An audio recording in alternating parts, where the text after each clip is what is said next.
శ్రీకాళహస్తీశ్వర స్వామి అమ్మవార్లను నారా బ్రాహ్మణి దేవాంశ దర్శించుకున్నారు. ఈ సందర్భంగా ఆలయంలో ప్రత్యేక రాహుకేతు సర్పదోష నివారణ పూజలు నిర్వహించారు.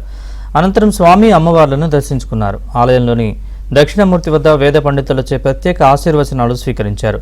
వీరికి శ్రీకాళహస్తి ఎమ్మెల్యే సతీమణి బొజ్జల రిషితారెడ్డి ఘన స్వాగతం పలికారు.